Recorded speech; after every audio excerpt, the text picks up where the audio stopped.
All right, and now I'd like to introduce our second project, Compost Culture. Guys?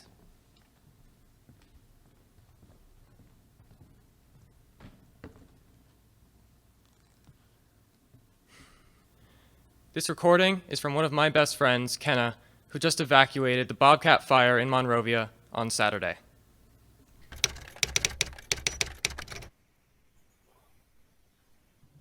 There's this window in my parents' bedroom that you can see the mountain, and my mom looks at it every day. It's her favorite view.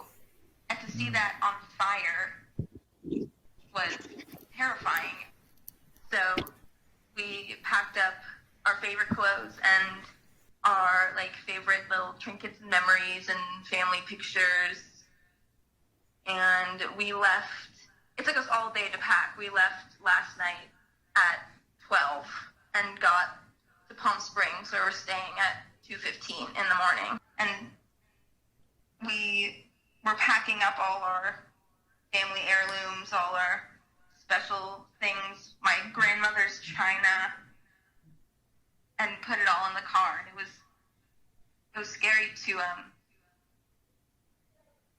look at your things and think, well, what am I okay with never seeing again? You know?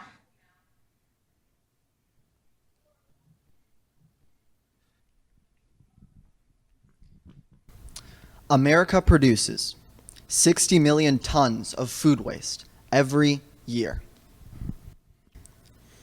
This accounts for 18% of our country's methane emissions, a driving force in climate change. Let's put this problem in perspective. By 2050, 200 million people will have been displaced by climate change. By 2070, 19% of the globe will be nearly uninhabitable for humans due to extreme heat.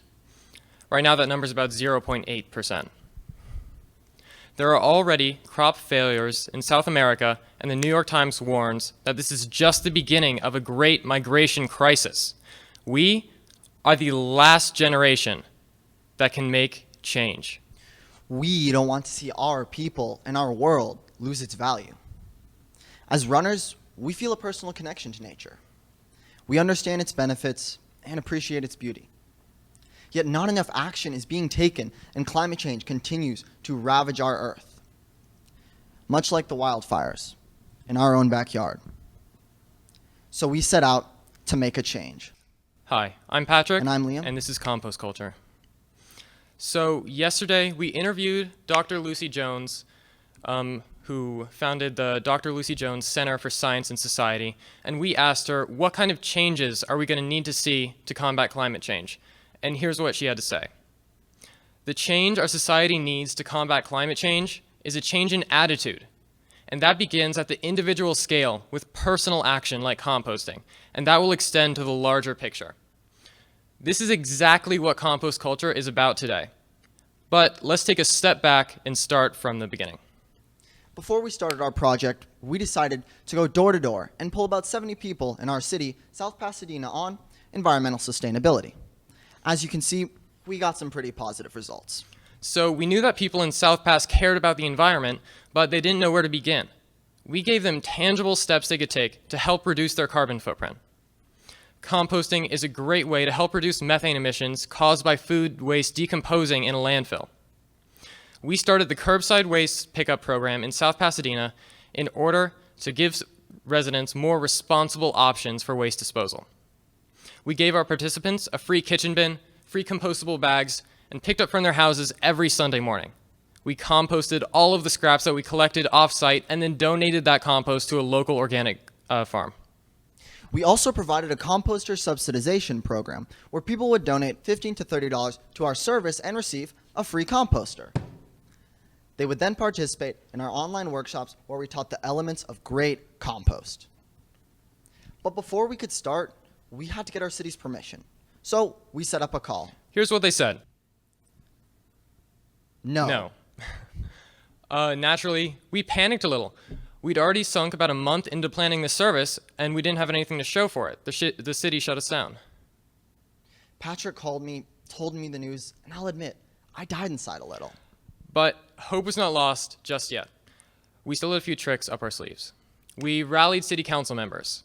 We pestered the public works department, and eventually we stayed up all night, wrote a 15-page formal action plan to present to the city to plead our case, and I promise we're not lying. We have the index right here. And you'd never guess, no city employee wants to read a 15-page high school paper on rotting food. No, they do not, Liam. My guess is that no one even read it, but it did show that we are serious and committed, which was enough to get compost culture through. Perseverance was a major theme of this project. Despite that and a million other problems, our project was still successful. We talked about our numbers a little bit in our infographic, but we've done more since then.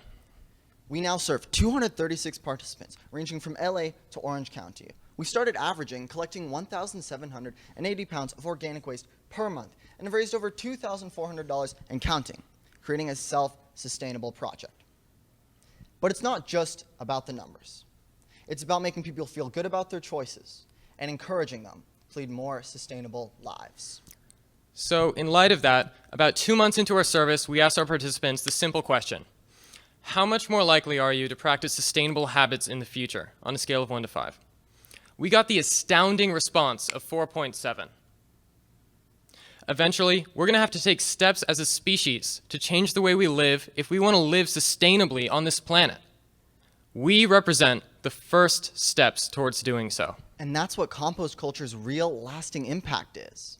And we can see it through our participants' words. I've stopped throwing organics in the trash. Keeps environmental habits on the brain daily. It's great to be able to directly play more of a role in reducing my carbon footprint. And this is what that looked like.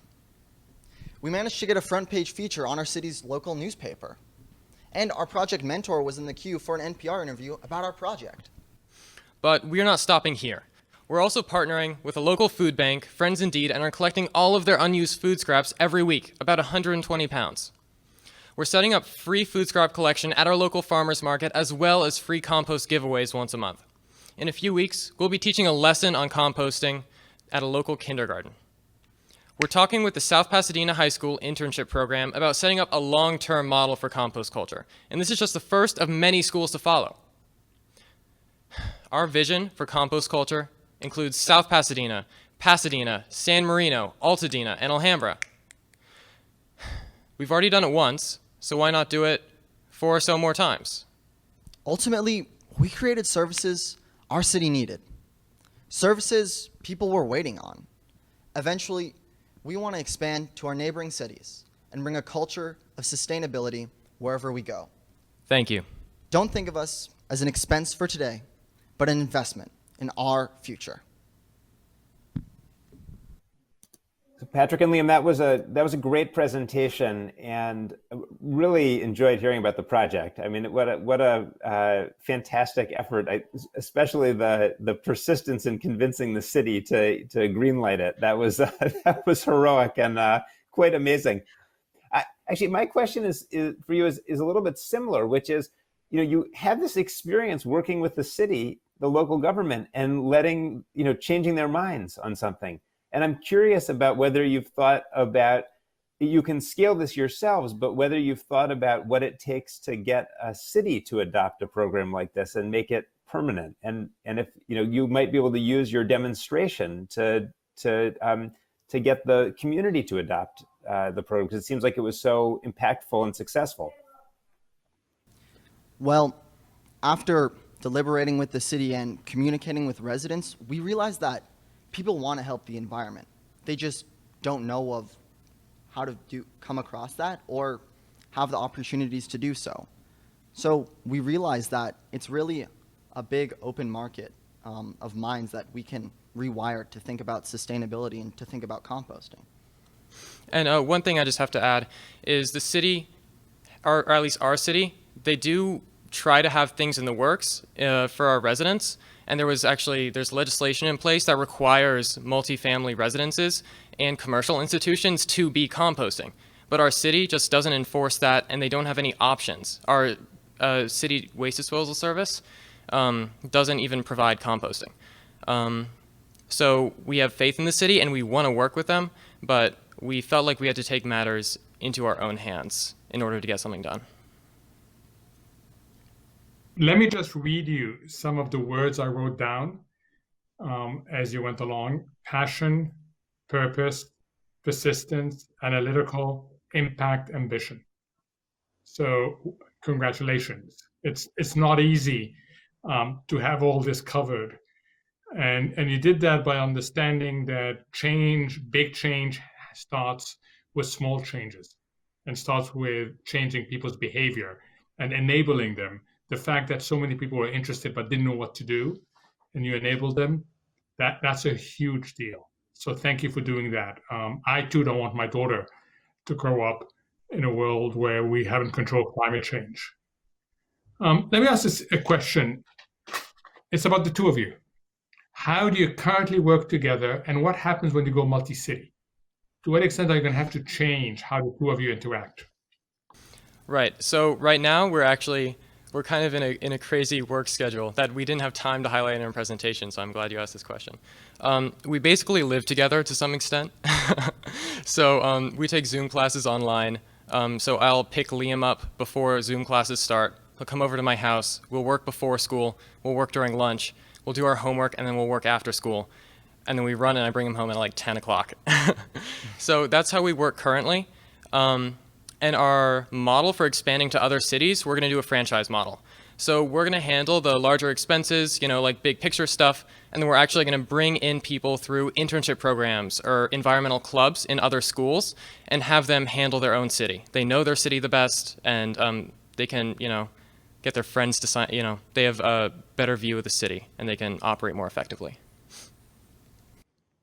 That's wonderful. And thank you for what you're doing. Thank you. We really appreciate it.